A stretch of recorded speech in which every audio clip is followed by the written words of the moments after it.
We talk to you frequently, John, but I don't know if we have recently. I got a lot of questions about how this point where we are in rates is suddenly neutral, or I thought we were a long way from neutral. In your view, I think a lot of the rules-based Taylor rule accounting would put the real rate much higher than it is right now.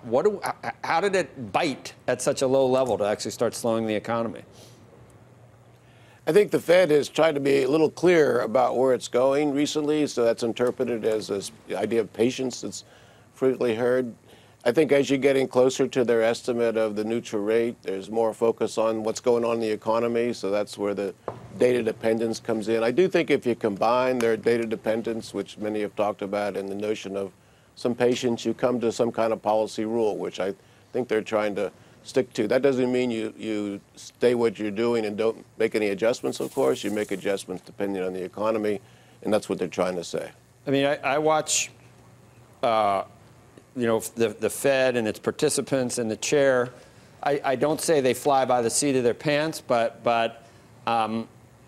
they certainly don't use a rules-based system like you would like, obviously. But then there's times when I wonder which is the superior method, John. I mean, where would, if it was rules-based, where would Fed funds be right now based on the protocol you would have used? Wouldn't it be up in the 4 or 5%? With their current estimates, it's kind of where the dots are going at this point. They got a couple more moves sometime this year. They haven't said that's not going to happen yet.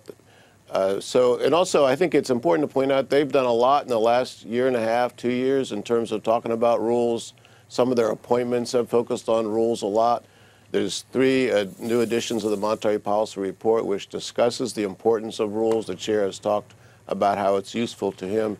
So I think it's a positive move. I think the economy has done better because of that, quite frankly. It's one of the things, along with the tax reform and some regulatory reform more generally, which has been positive for the economy. Do you agree that they should be on pause for a while? Do you think that they should start taking data into account with whether they continue the balance sheet reduction as well? Or I would have thought a couple years ago you thought we should have raised rates. Is that true? And we missed our chance? Yeah, I think the notion that a lot of them think that the so-called equilibrium rate is about 3, so they're getting close to that. As you get close to it, other factors come into play. The state of the economy, that's for sure.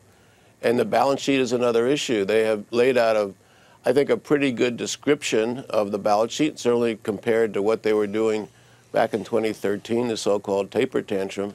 This one's been relatively smooth. There's been new focus on the impact on the markets, kind of a micro aspect. We're going to hear a lot about that at the Fed in the next few months. So there's the micro and the macro about the balance sheet, which are both very important. So how would you grade Powell at this point? And if you were, let's say that Trump decided to make a move at some point, and he talked to you, would you be more dovish than Jay Powell or more hawkish at this point? I wouldn't. I don't like those words, by the way, but I think what I do is I'd be looking at the state of the economy more. There's been some changes in growth, 4.2, 3.5, whatever. It looks like this last year is going to be one of the strongest in this recovery. You need to take that into account. Is that the supply side? I think a lot of it is supply side. So they need to be factoring that in a way which I don't think they have done enough in the past. And that would move in the direction of a slower increase, eventually a smaller increase. But I think all these things are important. That's why the data dependence, policy rules, patience, all is wrapped up into an important way to think about policy.